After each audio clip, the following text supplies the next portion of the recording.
Il est 19 h, bonsoir à tous, ravi de vous retrouver, voici les grands titres de l'actualité. Allocation chômage, début des inscriptions aujourd'hui sur la plateforme numérique Minha. Plusieurs conditions doivent être remplies pour bénéficier de cette aide gouvernementale fixée à 13 000 dinars.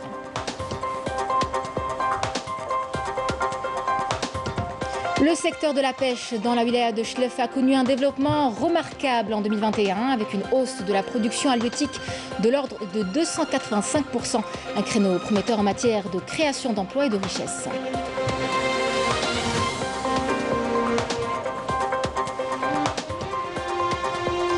La 5e édition du Salon international de l'électricité des énergies renouvelables regroupe plus de 70 exposants algériens et étrangers.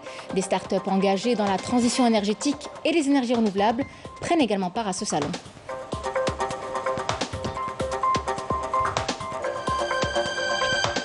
On vous emmènera également par la suite à la découverte d'une académie d'art. Vous verrez atypique, c'est la première du genre à enseigner plusieurs arts à tous, y compris aux personnes à besoins spécifiques. Un reportage est à suivre.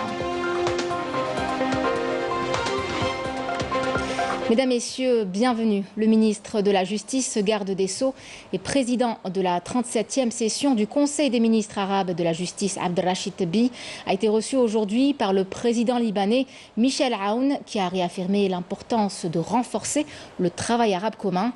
Le président libanais a chargé le ministre de la Justice de transmettre ses chaleureuses salutations au président de la République, Abdelmadjid Tebboune.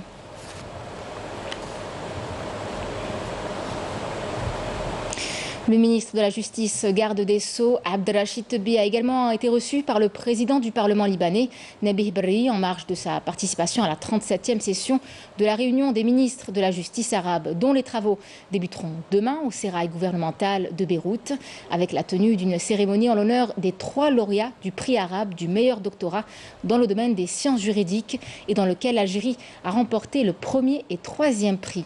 Le ministre de la Justice, garde des Sceaux, devra s'entretenir avec son homologue libanais. À l'issue de la rencontre, 2 conventions judiciaires relatives à l'extradition de criminels et à la coopération judiciaire dans le domaine pénal seront signées. Le président de la République, Abdelmadjid Tebboune, avait annoncé il y a une dizaine de jours l'octroi d'une allocation chômage au profit des jeunes chômeurs, des jeunes qui peuvent s'inscrire dès aujourd'hui sur la plateforme numérique Minha pour bénéficier de cette allocation. Néanmoins, plusieurs conditions doivent être remplies. Plus de détails avec Raouf Hamouche. Une longue file d'attente. Tous sont là pour se renseigner sur l'allocation chômage octroyée par les pouvoirs publics et qui suscite visiblement un grand intérêt. Beaucoup se ruent sur les antennes de l'Agence nationale de l'emploi pour connaître les modalités pour en bénéficier. Je suis venu ici pour m'informer sur l'octroi de cette allocation à travers la plateforme Minha. Nous nous sommes rapprochés d'une antenne de l'ANEM pour connaître les conditions pour y être éligible. كل طالب عمل مسجل على مستوى الوكالة الوطنية للتشغيل. Tout demandeur d'emploi enregistré dans les fichiers de l'ANEM doit s'inscrire sur la plateforme numérique Minha. Pour cela, il doit entrer le numéro de l'attestation d'inscription de l'ANEM sur la plateforme, en plus du numéro de la carte nationale. Dans le cas où toutes les conditions d'éligibilité sont respectées, la deuxième étape consiste à remplir toutes les informations du compte courant postal du demandeur d'emploi pour qu'il puisse prendre un rendez-vous. Enfin, la troisième étape consiste à imprimer les formulaires nécessaires. Il s'agit là du talent de la prise de rendez-vous et être muni d'un engagement signé.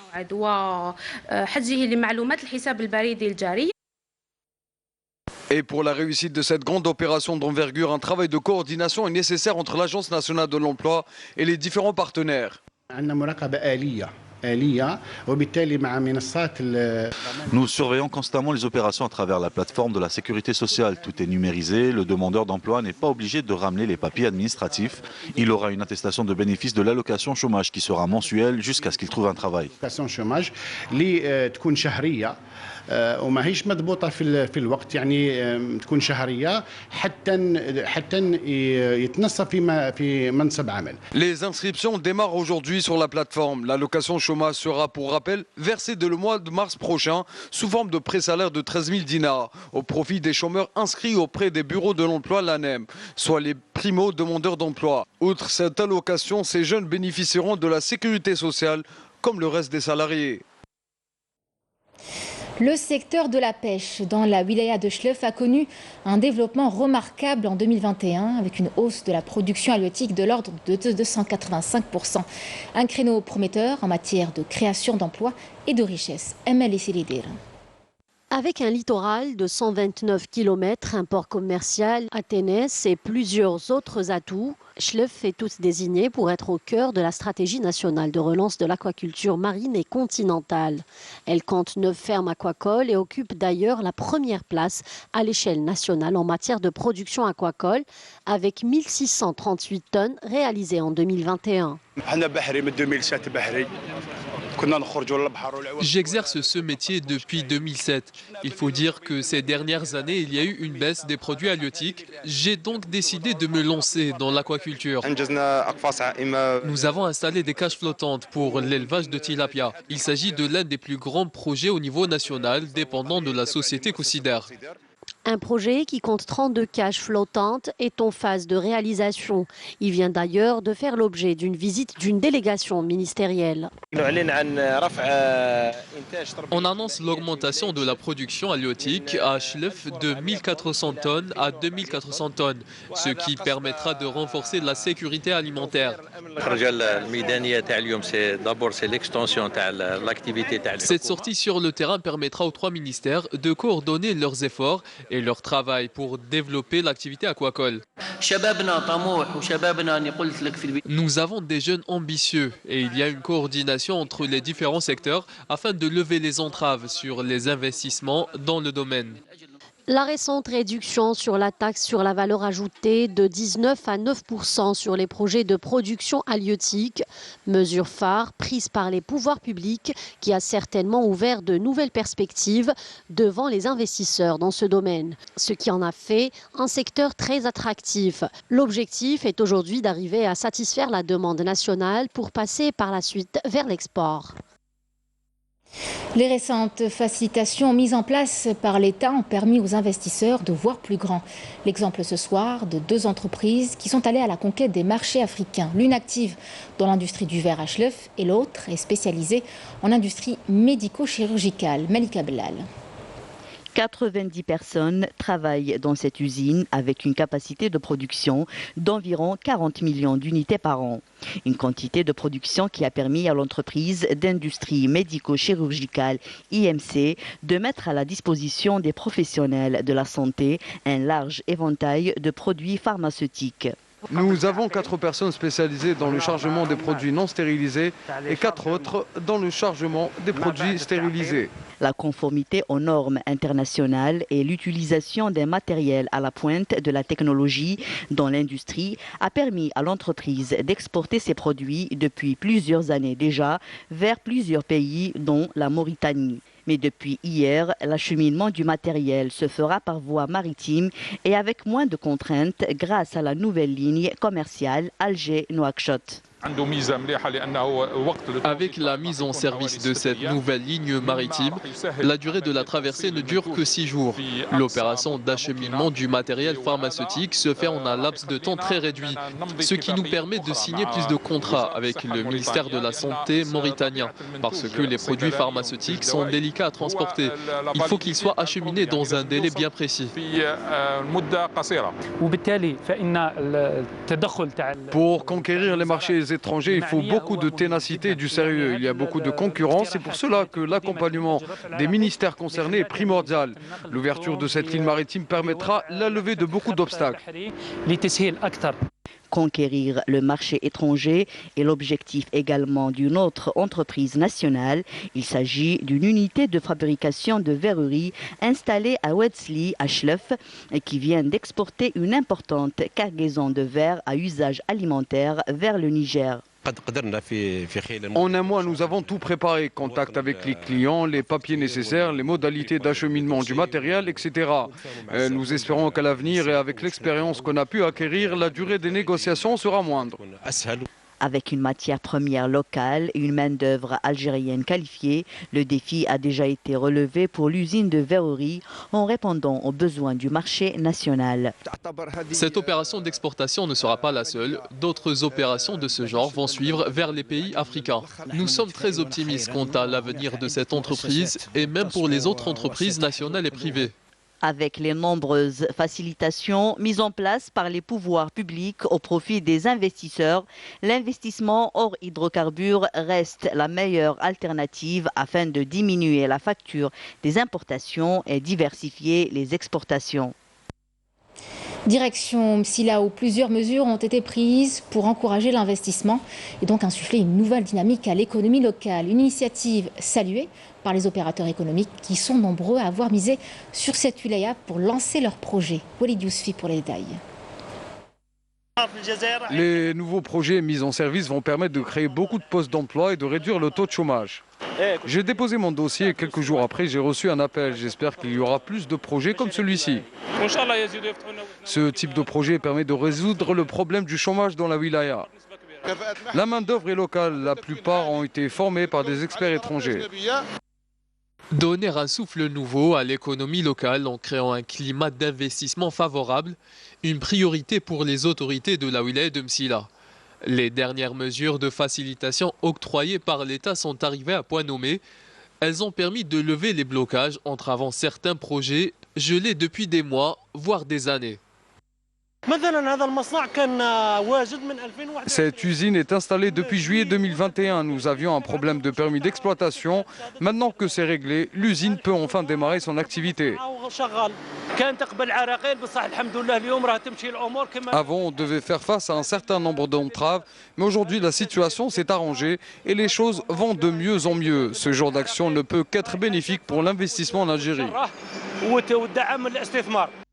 Plus de 1000 nouveaux entrepreneurs ont pris le pari d'investir dans cette région, un acquis pour la wilaya qui lui permettra de répondre à la demande du marché national en plusieurs types de produits et redynamiser l'économie locale.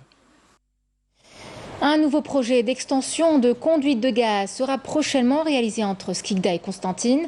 Le complexe de Naftal de Bounouara compte également élargir sa capacité de stockage de gaz et ainsi assurer une autonomie d'une période de 12 jours pour tout l'est du pays. Yanis Eid-Belqasem. Du panneau photovoltaïque classique passant par la valorisation énergétique des déchets et autres biogaz aux dernières innovations, le Salon international de l'électricité et des énergies renouvelables propose une large gamme de produits et de solutions comme ce kit d'énergie développé récemment au profit des habitants du Sahara occidental et des zones reculées. Pour le Sahara occidental, on a participé, c'est-à-dire à l'alimentation de 50 habitants par des armoires solaires, c'est-à-dire tractables. Elle a donné un très bon résultat. Les habitants là-bas sont très contents de ces équipements solaires et qui fonctionnent jusqu'à maintenant. Produire de l'énergie en exploitant les centres d'enfouissement technique, c'est aussi possible grâce aux compétences algériennes. La fraction organique des déchets est valorisée et transformée en énergie. Il s'agissait de mettre donc un système hybride, énergie à partir du biogaz et énergie solaire, où le biogaz servait donc à résoudre l'intermittence du solaire, d'accord, ce qui nous donne un système hybride et permet d'une part l'économie du stockage d'énergie qui représente à elle seule plus de 40% du coût de l'énergie photovoltaïque, d'autre part permet d'allonger la période d'exploitation du gisement de biogaz. Donc on essaye de faire ce qu'on appelle une hybridation. Donc les systèmes classiques, on utilise beaucoup de batteries qui imposent un grand problème aux clients sur la qualité du capex d'investissement. Donc actuellement on a pensé à une solution d'utiliser l'énergie solaire avec un tout petit parc de batteries pour que ça fonctionne et on ajoute un groupe électrogène à gaz. Des idées novatrices et des projets prometteurs dans le domaine de la transition énergétique.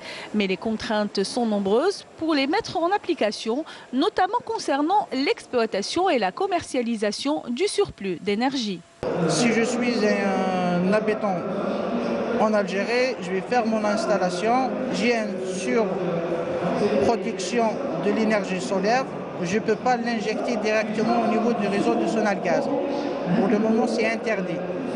Et si on ne fait pas ce qu'on appelle les smart meters pour limiter notre production et de ne pas injecter au niveau du réseau national, donc même le compteur, il n'est pas adapté. Donc même si je vais faire de l'injection, ça sera rajouté à ma facture au lieu d'être diminué ou bien d'être payé pour les récupérer le soir. L'accompagnement de ces projets reste donc indispensable, surtout avec le lancement prochain du projet Solaire 1000, une aubaine pour les investisseurs dans le domaine des énergies propres. En tant qu'Algérien, bien sûr, j'ai pensé à mon pays de transférer le savoir-faire en Algérie. Avant dans la mise en service d'un projet, on fait des tests sur le terrain. Ça dure comme 2-3 mois. Donc, et on compare bien sûr le résultat de ces tests avec la théorie ou bien les études qu'on a déjà fait avant, bien sûr, durant l'exécution du projet. Donc, si les deux résultats sont compatibles, sont presque les mêmes, donc dans ce cas-là, on donne la certification. Placé sous le slogan « Ensemble pour réussir la transition énergétique de l'Algérie », ce salon regroupe 70 exposants algériens et étrangers pour le développement de plusieurs relations de partenariat et d'échange d'expériences. Vous l'aurez compris, nous vous parlions de cette 5e édition du Salon international de l'électricité et des énergies renouvelables qui regroupe plus de 70 exposants algériens et étrangers. Donc un rendez-vous, aussi l'occasion pour les opérateurs d'exposer leurs projets, trouver des partenariats et échanger leurs expériences. Un sujet qui vous a été signé Nesrine Ben Saïdi. On vous parle à présent de cette caravane médicale 3e du genre dans la wilaya de Médéa. Examens médicaux et interventions chirurgicales lourdes sont effectués depuis une semaine déjà par des médecins bénévoles au profit des habitants des zones d'ombre. Sofiane Hamoudi. Après consultation, le docteur Messaoudi a programmé ce jeune patient de la wilaya de Médéa pour une intervention chirurgicale le 24 février. Le petit garçon qui souffre d'une ectopie testiculaire attend depuis déjà 8 mois pour subir une orchidopexie. Je suis très contente d'avoir obtenu ce rendez-vous. Nous habitons dans des zones très reculées et donc très loin de l'hôpital. Je remercie Dieu que mon enfant soit programmé pour subir son intervention chirurgicale. Et c'est grâce à la caravane des médecins bénévoles que cela a été rendu possible. On a ramené une équipe multidisciplinaire de plus de 70 médecins, chirurgiens, réanimateurs, même des amars, donc tout, même des radiologues. D'accord, on a commencé le 17. Donc le 18, on a commencé sur le terrain. On a fait jusqu'à maintenant, en disant, 100 malades jour. C'est des malades qui sont en quête de chirurgiens, vu que c'est des patients qui sont enclavés dans des zones avec des pathologies différentes. Donc là, on va essayer de maximiser notre rôle et faire le maximum de malades. La caravane qui compte 75 chirurgiens, des médecins spécialistes et généralistes, ainsi que des paramédicaux, devra prendre en charge 1200 patients issus des zones enclavées. Des patients qui bénéficieront d'actes médicaux spécialisés. Environ 75 médecins, parmi eux 10 professeurs. Comme vous savez, cette opération a un caractère humanitaire destiné à soulager la souffrance des patients dans cette région. Pour rappel, cette caravane, qui en est à sa 3e édition, a été conjointement mise sur pied par le ministère de la Santé, de la Population et de la Réforme hospitalière et le réseau algérien des jeunes. Au lieu que le malade se déplace, c'est les médecins qui se déplacent, qui se rapprochent. Et c'était en coordination donc, avec les praticiens ici donc, de la wilaya de Médéa. Donc c'est eux qui ont fait le premier travail. Ils se sont déplacés à ces zones-là qui sont très très éloignées. À noter que le staff médical pluridisciplinaire séjournera dans la wilaya de Médéa jusqu'au 25 du mois en cours, avec pour objectif de soulager les souffrances des patients rongés par la maladie. L'actualité à l'étranger dominée par la situation en Ukraine. Le président ukrainien a décrété la mobilisation générale face à l'opération militaire russe, une opération qui a fait 137 morts. Quant à la Russie, eh bien, elle s'est dit prête à des négociations sous conditions. Les derniers développements avec Raouf Hamouche. La Russie est prête à des négociations avec l'Ukraine si ce pays dépose les armes. C'est ce qu'a déclaré ce vendredi le chef de la diplomatie russe Sergueï Lavrov, après une rencontre avec ses homologues des républiques autoproclamées de Donetsk et de Lugansk. Jeudi 24 février, il est 5h55 du matin à Moscou, une heure qui devrait rentrer dans l'histoire récente de l'Europe. Le président russe Vladimir Poutine déclare via la télévision nationale le lancement d'une opération militaire en Ukraine. Les mises en garde répétitives occidentales et les menaces de lourdes sanctions sur la Russie n'auront donc aucun effet. Au deuxième jour de l'opération russe, c'est dans la nuit que la capitale ukrainienne est surprise par des missiles qui s'abattent sur plusieurs points stratégiques. La bataille pour Kiev est donc lancée. Les forces russes resserrent leur étau. La mobilisation militaire générale face à l'opération militaire russe a été décrétée en Ukraine par son président, qui a fait état de 137 morts côté ukrainien. Les sirènes d'alarme font partie du nouveau quotidien du peuple. Le métro et les abris souterrains deviennent des lieux familiers pour échapper aux bombardements. La capitale est devenue quasiment déserte. Il serait plus de 50 000 Ukrainiens à avoir déjà quitté le pays. Face à ce désarroi, la frustration du dirigeant ukrainien est palpable. Il appelle en renfort les Européens à la rescousse tout en critiquant leur lenteur face à cette situation. Le Conseil de sécurité de l'ONU doit voter sur une résolution condamnant ainsi l'opération militaire russe. On vous emmène pour terminer à la découverte d'une académie d'art, vous verrez atypique. C'est la première du genre à enseigner plusieurs arts, à tous, y compris aux personnes à besoins spécifiques. Samara Hadjamal.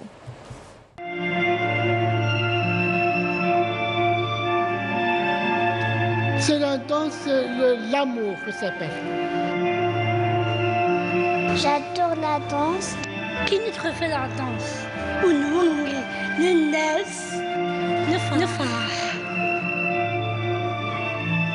J'existe, je te donne et je partage. Nous voici embarqués dans le vaisseau des rêves formulés par les danseuses et les danseurs de l'Académie des Arts Profil. Il faut savoir que nous, la danse classique, c'est la discipline mère. Donc on l'enseigne un peu, c'est un passage obligatoire. Ça permet d'avoir une technique, ça permet d'avoir une grâce, ça permet d'être sûr, parce que la danse classique, on veut toujours qu'on est sûr de soi quand on danse, on s'impose. Donc la danse classique, on l'apprend à tout le monde. Et après, quand ils grandissent, il y en a qui se spécialisent vers le hip-hop, vers la danse contemporaine, voilà. Cette académie est atypique, première du genre à pratiquer les arts de la scène, la comédie musicale et le chant, en incluant les personnes à besoins spécifiques. On arrive à émerger vers eux sur un talent qui est tout à fait comme les autres talents de l'enfance, tout à fait valide. Voilà. Donc il y a aussi cette partie où ils sont intégrés les uns les autres dans le travail de classe, mais en même temps aussi sur la scène. Donc ils se retrouvent totalement, ils s'expriment et ils nous apportent énormément. C'est-à-dire qu'ils nous apportent à nous et nous on suit aussi, on transmet par eux un message qui est tout à fait, on va dire, qui parle un peu de l'universalité du langage universel, du partage, toutes les émotions que peuvent ressentir les enfants et qui, par le biais de la danse et du théâtre, on peut donner des choses qui sont extraordinaires, tout simplement. Sophia, 7 ans. Je viens ici parce que j'aime la danse. Il a toujours aimé venir et il essaie d'être assidu à ses cours. J'ai 11 ans. Grâce à Profil, j'ai reçu des pointes. J'ai eu beaucoup de joie le jour où je les ai eues. Et ces pointes ont été données par l'Opéra de Paris. Et c'est l'opéra où je voudrais aller quand je grandirai. Avec cet enseignement, les petites étoiles et les danseurs de l'Académie des Arts parviennent à se hisser haut sur les podiums des festivals et sur les scènes des théâtres et concours en Algérie et pour représenter fièrement l'Algérie à l'étranger. C'était le journal de la rédaction. Merci à vous de l'avoir suivi. Je vous retrouve demain pour l'édition du soir 19h. Pour celle de la mi-journée, c'est Maud Nellard que vous retrouverez. Excellente soirée à tous sur Canal Algérie.